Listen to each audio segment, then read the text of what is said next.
The Great Escape. How I Ditched My $300,000 Silicon Valley Life at 35.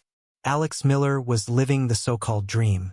At 32, she was a director of product at a booming tech company in San Francisco, pulling in a staggering six-figure salary that tipped well into the $300,000 range with bonuses. She had the downtown loft, the subscription boxes, the latest iPhone every year, and the exhausting, perpetual pressure of Silicon Valley. But one Monday morning, sitting in a board meeting where the main topic was optimizing ad clicks, Alex felt a sudden, profound emptiness.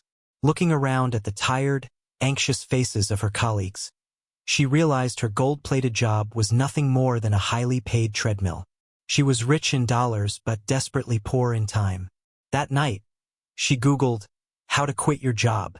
She stumbled into the rabbit hole of the FIRE, financial independence, retire early movement.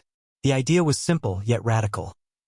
Drastically increase the gap between your income and expenses, aggressively save and invest, and exit the workforce years, or even decades, ahead of schedule.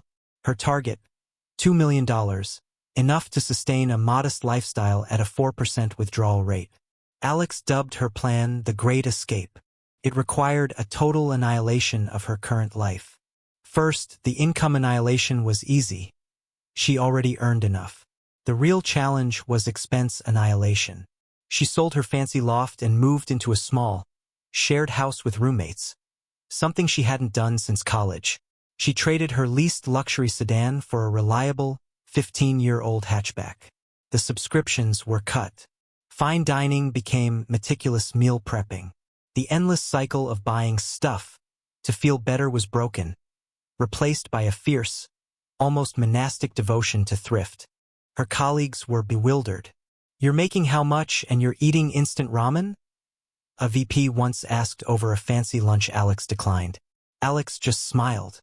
"I'm optimizing for time, not stuff." The money she saved, a staggering 70% of her monthly income, was ruthlessly channeled into low-cost index funds and a few strategic rental properties she bought with cash outside the city. Every paycheck was a fresh injection of fuel into her escape vehicle. The isolation was real. She had to decline trips, dinners, and events. The cultural pressure in her world was relentless. You work hard, you spend hard. Alex faced constant judgment, but she kept her eyes on the prize. Freedom. The 4 years that followed were intense. Alex worked harder than ever at her job, but now she worked with a specific, finite purpose. She became a machine of efficiency, knowing every meeting, every deadline, brought her one day closer to the finish line. The day she hit the $2 million mark, she didn't throw a party. She was sitting at her kitchen table, running the numbers on a spreadsheet, when the cell turned green. A profound wave of silence washed over her. She was done. The following Monday, she walked into her boss's office. "I'm retiring," she stated, handing him a simple resignation letter. Her boss blinked. "Retiring? Alex, you're 35. You're 5 years from VP.